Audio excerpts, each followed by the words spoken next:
যোৱা দুদিন ধৰি আমি অসমৰ এজন বিধায়ক খুমটাইৰ মাননীয় বিধায়ক আমাৰ মৃণাল শইকীয়া ডাঙৰীয়াই বিভিন্ন সংবাদ মাধ্যম তথা সামাজিক মাধ্যমৰ জৰিয়তে আমি দেখিবলৈ পাইছোঁ যে তেওঁ অসমখনক দুভাগ কৰাৰ এটা তেওঁৰ মানসিকতা আমি দেখিবলৈ পাইছোঁ। উজনি অসম নামনি অসম আৰু তেওঁ এনেকুৱা মন্তব্য কৰিছে এনেকুৱা তুলনামূলক মন্তব্য কৰিছে। তেওঁ কৈছে যে উজনি অসমৰ মানুহে নামনি অসমৰ মানুহক চলায়, উজনি অসমৰ মানুহৰ তেল আছে চাহপাত আছে এনেকুৱা ধৰণৰ কিছুমান তুলনামূলক মন্তব্য কৰি গোটেই অসমখনক ভাগ কৰাৰ এটা তেওঁৰ মানসিকতা আমি দেখিবলৈ পাইছোঁ।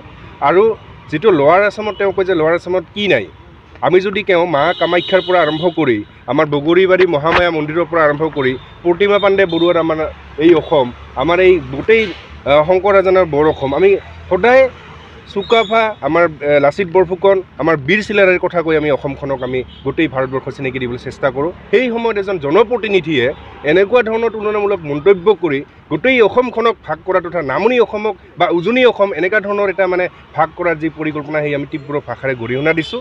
আৰু এনেকুৱা ধৰণৰ যাতে তেওঁ মন্তব্য নকৰে। তেওঁ কৈছোঁ যে যদিহে এনেকুৱা মন্তব্য তেওঁ কৰিছে আৰু যদি তেওঁ কিবা মাদক দ্ৰব্য খাই মাতাল হৈ যদি এনেকুৱা ধৰণৰ মন্তব্য কৰিছে তেওঁ অসমবাসী ৰাইজৰ ওচৰত ক্ষমা খুজিব লাগে। আৰু অন্যথা কিন্তু আমি নামনি অসমত তেওঁ যদি ভাল ইচ্ছাৰে আহিব খোজে আমি তেওঁক দেখুৱাম নামনি অসমত কি আছে। আমাৰ মানাহ ৰাষ্ট্ৰীয় উদ্যানৰ পৰা আৰম্ভ কৰি আমাৰ গোটেই অসমখনৰ আমাৰ অজগৰ ৰাষ্ট্ৰীয় উদ্যান গোৱালপাৰাত আমি ইমান বিভিন্ন ধৰণৰ আমাৰ প্ৰাকৃতিক সৌন্দৰ্যৰে ভৰপূৰ। এই গোটেই অসমখন অকল উজনি নামনি বুলি নহয়, গোটেই অসমখনে প্ৰাকৃতিক সৌন্দৰ্যৰে ভৰপূৰ। গতিকে তেওঁ যদি ভাল মানসিকতাৰে আহে আমি তেওঁক ঘূৰাম, ভালকৈ খুৱাম, আমি তেওঁৰ সমস্ত দায়িত্ব আমি ল'ম।